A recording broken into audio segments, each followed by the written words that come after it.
Welcome to Marriage IQ, the podcast for the intelligent spouse. I'm Dr. Heidi Hastings. And I'm Dr. Scott Hastings. We are two doctors, two researchers, two spouses, two lovers, and two incredibly different human beings coming together for one purpose: to transform the stinky parts of your marriage into scintillating ones, using intelligence mixed with a little fun. And welcome back, everyone. We are excited to see you again to follow up with Robert and Sharla Snow from Master Your Marriage podcast. We hope that you all really enjoyed listening to part one. So let's jump right in. Without further ado, we are finishing up with Robert and Sharla Snow. Let's go. It's the creative solutions that I love about what you just talked about. So we've talked a lot about core values. We can understand why when our core value is attacked or threatened that we get really intense sometimes. But I love the aspect that you've added in here is using creative solutions to come at it with what might I be willing to give on a little bit. Even though this is one of my core values, what is it that I can give on just a little bit? And you drilled down, Sharla, on what is it that I'm really saying? Yes, I want my child's safety. I'm worried about that. But what are the things that I can hold on to? And what are the things that I can let go of? So thank you for that. Any other thoughts on creative solutions when it comes to fighting fairly? I think you really got to the heart of it. And I think that becomes the original problem. If we became deadlocked with it's like no, yes, without trying to discover the meaning within that whole problem, right? What is the core value? And then what are the areas where you can be flexible within that core value? And that's really how we dig into, especially the difficult conversations with the couples and the clients. Like, how do you find that thing? Now, the beauty is once you realize where you can be flexible and where you're not, that changes the next dynamic interaction. Because you already realize, like, oh, you know what? There are areas where I can be flexible. Let me just find a creative solution that still meets my needs, meets her needs. And then we can just move through. And the faster you can move through conflict, the faster you can repair. Mm-hmm. Right? We can cycle, because we're always going to cycle disharmony, repair. Mm-hmm. Right? Is that Terry's? Yep. Yeah. Ed Tronick actually's research shows that all relationships go through cycles of harmony, then disharmony, and then repair. And then faster we can repair, I want to get to repair as fast as I can. So how can I shorten that uptick in disharmony and get, all the way back down to harmony, and let's get to repair. Like the faster I can repair, and there's lots of really awesome methods for repair, but part of that is, can I find a creative solution? And the other part of it is really just digging in and understanding that it's 69%, 70% of all perpetual problems. And now when we run into it, we're like, oh, we're doing this one again? Okay, that's fine. Let me get some chips and let's talk about this one again, because we know it's going to just keep coming up. Yeah. And ultimately, in our parenting experience, the whole time the kids were at home, we were probably in that contempt, each of us for each other in this area. We thought we were right. We thought our ideas were superior. But as our kids left home and we became empty nesters and started talking about it from a 30,000-foot view up, we realized that really our kids needed both. And they were far better adjusted having both. Yes. Somebody who really pushed them to be tough, to work hard, to be resilient, especially, and the softer side of things with the love and compassion and let's reason and let's talk things through. And I'm interested in hearing your ideas. And so do you find that in other areas besides parenting that really there is great benefit having both? Yeah, I think whatever your perpetual problem is, for some people it's finances, for some people it's sex, for some people it's parenting, whatever chores. I mean, you can name a million things, but whatever that perpetual problem is, I think anytime we can really sit down and talk it through, we're going to see that two heads actually can often be better than one. Have you ever shared the story on your podcast of Gottman's and they had that couple that they were retiring and the one wanted to go onto the farm in Illinois? It's a great story. Yeah, so it goes right to that point. there's this couple and they're reaching retirement age. And here now they're having this perpetual problem about what retirement is going to look like.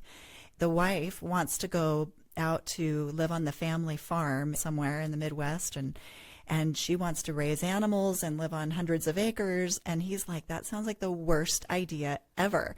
I want to go onto a sailboat and I want to travel all through the British Virgin Islands and sail on a sailboat for all of retirement.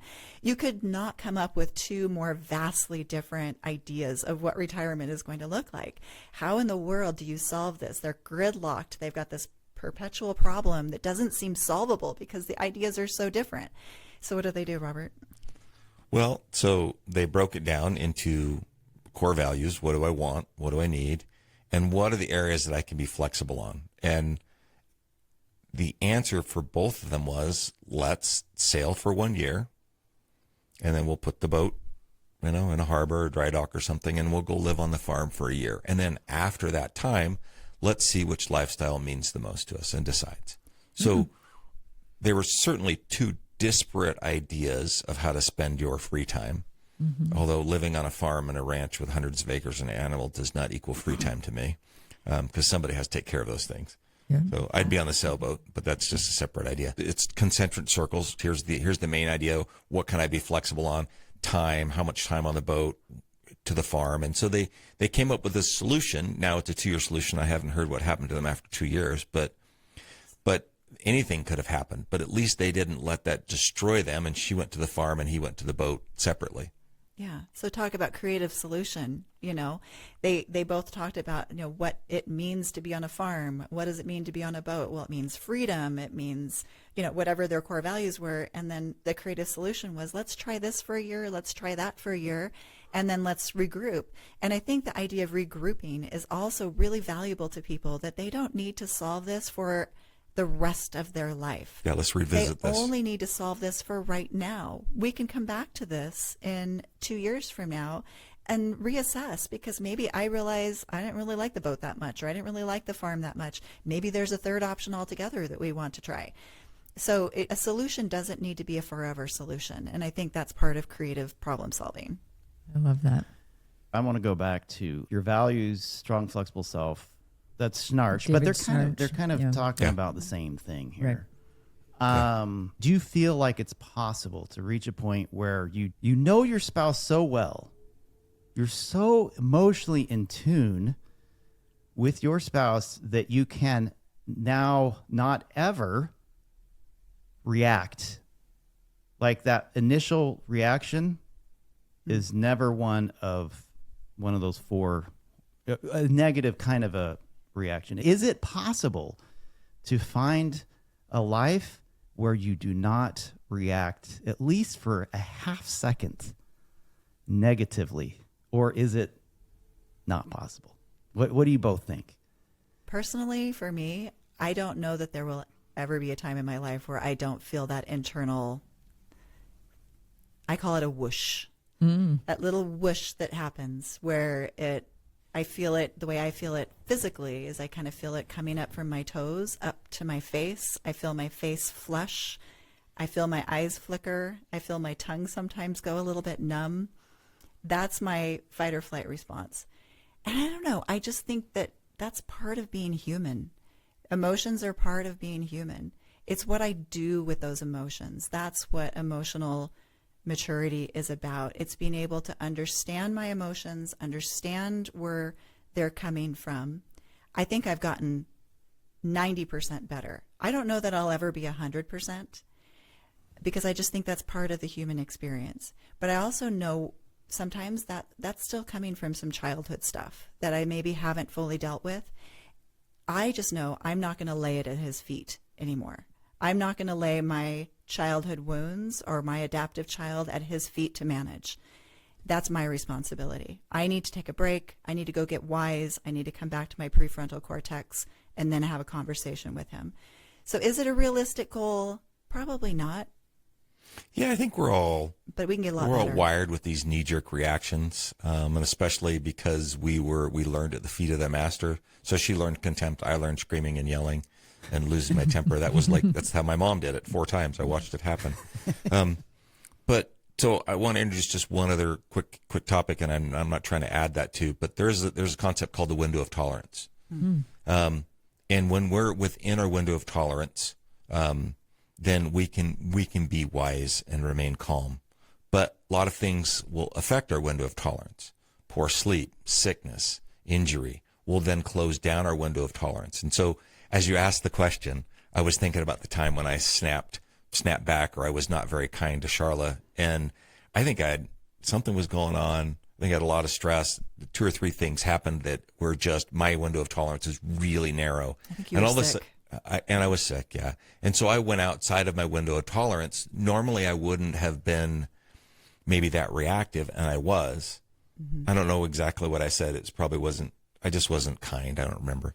I didn't wise up to my wise self. And then I realized, like, oh, okay, hang on. Now I got to do some things for me. I need to take a walk, work on breathing, maybe cold plunge, whatever it is, do some exercise in order to expand my window of tolerance. Let's get better sleep so I can be a better person and a better partner. So I think it all boils down to sort of the things that we talked about in the beginning. Is there emotional intelligence?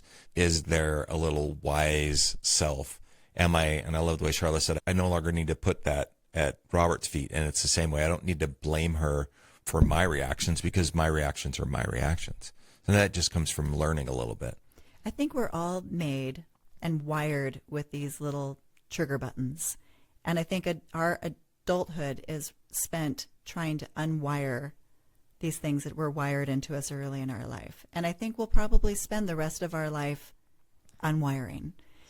So what do you guys think? Do you think that it's something that's overcome? Well, I love both of your responses. Yeah.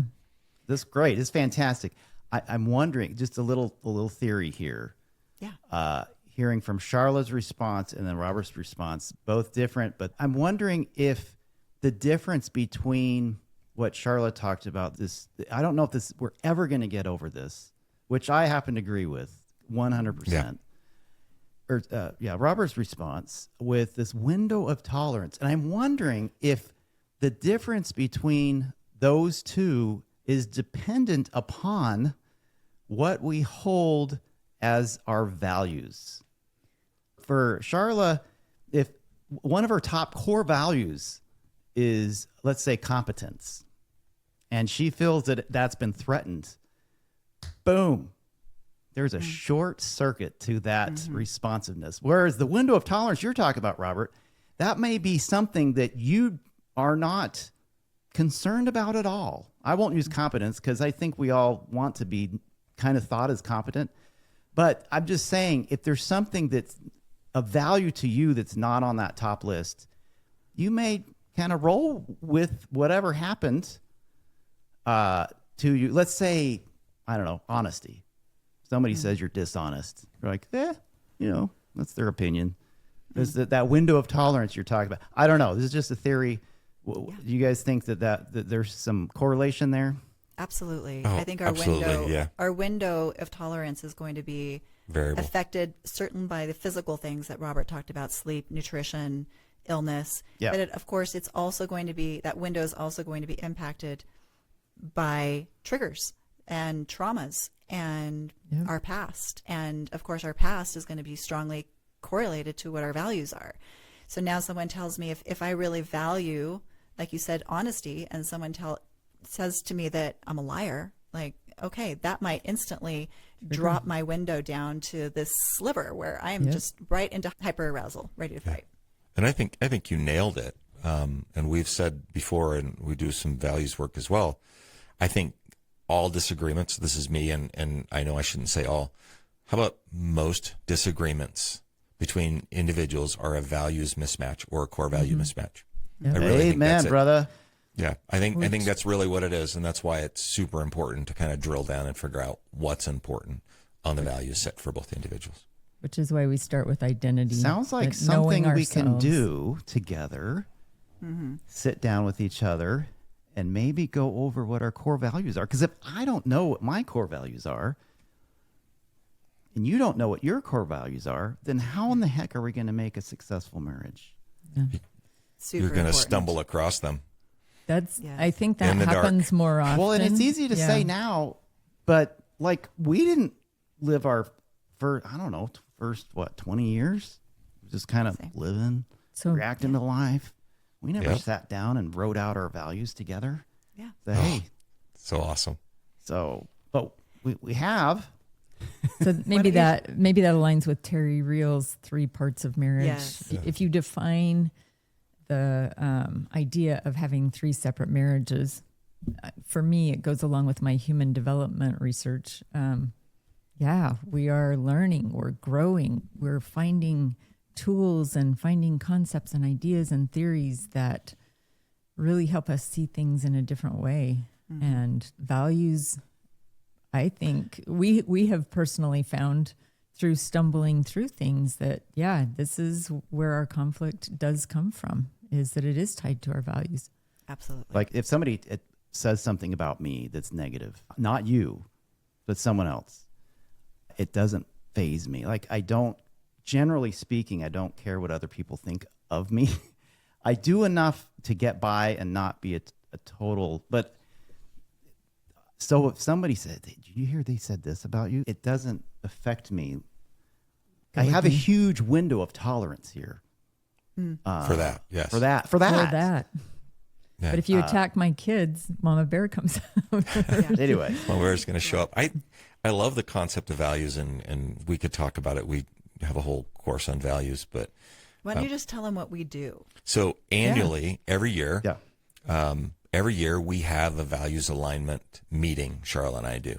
Now there's some, quarterly and weekly we meet, but every year we sit down, and it happily enough it coincides with our anniversary. We were married in January, so the first of the year we sit down and we get away for the weekend, and we both do a values assessment individually, and then we you rank have order. one that you use, one that you suggest, or Yeah. Yeah, I'll share that. in okay, just a share it second. with us. and we Yeah, can so continue. we rank order our values and then look for, things that are similar. And then we align our values with each other. Like, what are my top 5? What are your top 5, top 6? And then how can I then, this is important, how can I then support you in making sure that your values are met and your needs are met this year? Because values change. Maybe health and fitness is something we want to do this year. Yeah. Great. Let's move that up. And so we're going to start getting up at 6:30 and working out together, even if it's a half an hour. Like, part of it is together, part of it is working out, health and fitness. Or maybe, and we've done this. One year we were launching the podcast. Let's do our values. What's important to us this year? Making sure that, we have a successful launch, and we're going to dedicate some time and energy to that. Let's put these values up in our top 5 so that we understand them. We learn how to support them with each other. And now there's no longer a question when it comes to like, hey, we got to record today. Like, okay, fine. I understand this. We talked about this is one of my values as well, one of your values. And because values change, not a lot, but subtly. Maybe one thing's more important to you this year than it was last year. Absolutely. And the top 2 or 3 are generally always the same: intimacy, connection, sex, companionship, friendship, love, like whatever those are. You make sure that you have those there, and then the rest of the ones that are important. Now, it's important to understand your partner's values, right? And so then those are our individual values, and then we'll separate that, and then we'll do a values alignment in the context of, and the question is, what are your values in the context of your marriage? Yep. And so then we do values when it comes to us together. And then last year we did one in the context of our children and extended family. What are our values when it comes to that? And even built out a vision statement for our family for 2025 and shared that with all of the kids. These are the values that we hold important as grandparents, as parents, as siblings. And these are the things that we want to hold near and dear to our hearts. And, we've seen we've seen our family grow Yes. really closer this past year just because of that one thing. So this is something we started doing probably 10 years ago. And as long as you're managing the emotional regulation, the conflict, and the friendship and things like that fairly well, then I feel like this is a layer that we've added to our relationship personally that has taken it from really good to absolutely freaking amazing. Like, I think this has been a huge game changer for our relationship. And like Robert said, we live about an hour south of Salt Lake City. So we go near Park City or Midway, and we go in January. So we're snowed in, and we're now like snowed into this little cabin. It's romantic, and we make it fun too. We're not just business meeting the whole time. So there's a hot springs that's out there that we go to. There's, all these fun little dinner places that we love out there. And then we sit down and we go through the questions, which I'll share with you. But one of the really cool things that came from this last year that Robert just alluded to was he said we did it in our different categories. We do it for our relationship. We'll do it for family, like our kids' family. We'll do it for finances. We'll do it for career. That's where the podcast came in. So we'll do it, our values in each of these categories. And when we got to family, he said, we started thinking about how we can incorporate these values into our daily life. And he said, I feel like I get most of my news about our adult kids from you. I don't feel like I'm as connected and as close to them as I want to be based on these values that we just elicited. I think I'm going to start a new tradition, a new ritual of just every Sunday, I'm going to text each of our adult kids and I'm going to get updates on their week. And that one little thing that he decided and committed to changed. I can't even tell you how many things that changed in the dynamics of our adult children. He's been closer to them. They've been closer to us. Just that one little shift made enormous impact on our family. So this comes from the way that we elicit values in neuro-linguistic programming. Great. So there's a set of 3 questions that we ask ourselves when we're doing this values elicitation. So the first one is, what is important to you in the context of blank? So you get to fill in the blank, whether that's career, whether that's parenting, whether that's marriage, or a committed relationship that you're in. What is important to you in the context of blank? And what you'll find is that there's things that come right to the surface immediately that you're like, love is important, or sex is important, or whatever it is. Mm-hmm. But as you'll find that the brain will kind of buffer. So it'll come out with a list of like 3 or 4 things, and then it'll buffer. It'll like stop, pause, and then a list of like 3 or 4 more things will come out, and then it'll buffer again. And as we get deeper and deeper into more of the unconscious values, we will actually start to dig up things. And so we'll end up with a list of maybe 10 or 15 or 20 things of what's important to us. Then we ask 2 more questions. The next one is, can you remember a time when you were really motivated in the context of your marriage, a specific time? Can you go back to that time in your mind? Because values are connected to motivation. Our values motivate us. They drive us. So if you think back to a specific time when you were really motivated in your relationship, what was the feeling that you had that was connected to that motivation? Was it excitement? Was it fun? Oh, is that another value? Okay, let's add that to the list. And then the third question we ask is an away from question. So assuming you have now this list of 10 or 15 or 20 things, assuming you have all of these things present, is there anything that could happen that would cause you to leave this relationship? Oh, maybe infidelity. Okay, then what would you need in order to stay? Well, I would need trust or commitment or something. Oh, I hadn't thought of that. That's another one I need to add to my list. So those are the 3 questions. What's important to you? Tie it to motivation. Is there something specific? And now you have a list of 20 or 30 values, core values that are just connected to this category of relationship.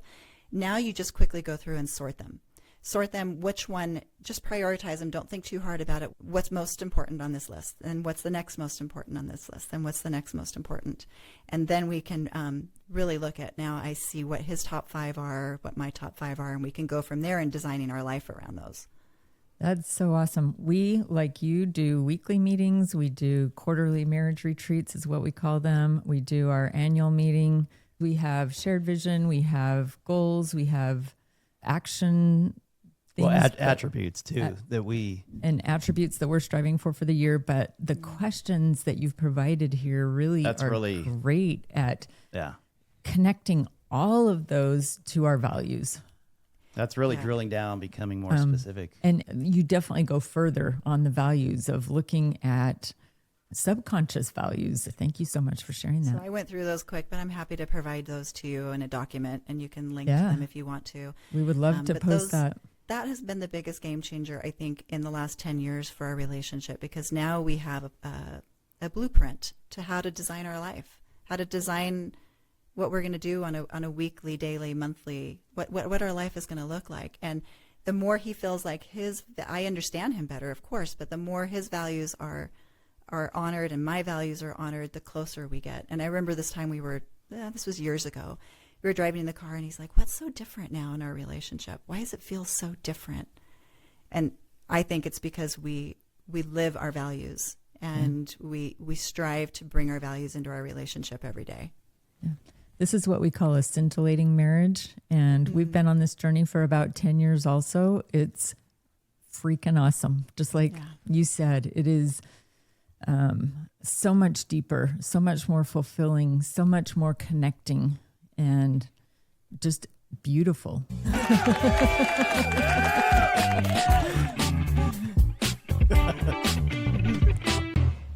That was good. He's been waiting for a chance to use that. He button, has been. So, all right, go ahead, Robert. There's only one thing. So when we talk about values assessment, we'll look at that as the bachelor's degree or baccalaureate, take your pick, right? Mm-hmm. But if you want the master's degree in doing values, once you get good at relationship and what are your values, and I've done this with my business partner, by the way. We do values assessment in the business. But if you really want to get, I don't know, is the word dangerous? Is the word dangerous? Ask yourself that if you want to get scintillating, you guys can do this afterwards. And Charlie gave you the 3 questions. Ask those questions as it relates in the context of sex. That's great. All We right. did that on a drive one time, and I was like, "What? You said what?" We've been married how long? And I didn't know what about that. I needed to know that. Holy crap! Yeah. That's really good. That will be something. That will be fun. Fun to try. That will be fun. You'll like that. That's really awesome. This has been fantastic. We've gotten Very lot insightful. Just adding new perspectives, new theories, just getting different perspectives on it. It's been really helpful. Yeah, we have something to go do now. Yeah, We got our homework, honey. we do. You guys have homework. We give homework every week to our listeners, and so I don't know now if they do it. we're going to go do our homework. But we will put if you'd like to send a document to us, we'll post it on our marriageiq.com/freebies page that they can download. Where else could our listeners find you? We're pretty active on Instagram, Master Your Marriage, also our website, masteryourmarriagepodcast.com, and our email. masteryourmarriage@gmail.com. Yeah. So There you go. Any of those ways. All right. Anything that you'd like to add? Any final words that you'd like to share? Turn towards each other. Just turn toward each other. And your relationship really does, to me, it makes the biggest impact on every area of your life. It's worth it. It's worth it. It's worth it. I love this work. And I really think any relationship, barring abuse of violence or something, I think any relationship can be turned around. Our message has always been one of hope. If 2 kids with 5, 6 divorces between both of our parents could get together and figure this out, then you can too. That's great. I love that. Yeah. For us, it's the small things done often that make the biggest impact. Thank you so much for that, such valuable information. This has been a great episode today. We've loved it. Yeah. We've had some really intelligent conversations, discussions. The Snows have been just great to have on. We feel very honored to have this discussion with them. And that's a wrap for this episode of Marriage IQ. Remember that the intelligent spouse knows that a scintillating marriage first starts with changing themselves. If you want more information, be sure to go to marriageiq.com or follow us on Instagram, Facebook, or YouTube. Grab your free ebook and sign up for exclusive tips at marriageiq.com. And please, please, please take a moment to rate, subscribe, follow. It takes nothing but a few moments. Marriage IQ, wherever you listen or watch. If you have any questions or problems with our content, just reach out to us. Email us at hello@marriageiq.com, and we promise to answer you. And invite your friends and family to join us on Marriage IQ too. And we'll see you next time on Marriage IQ.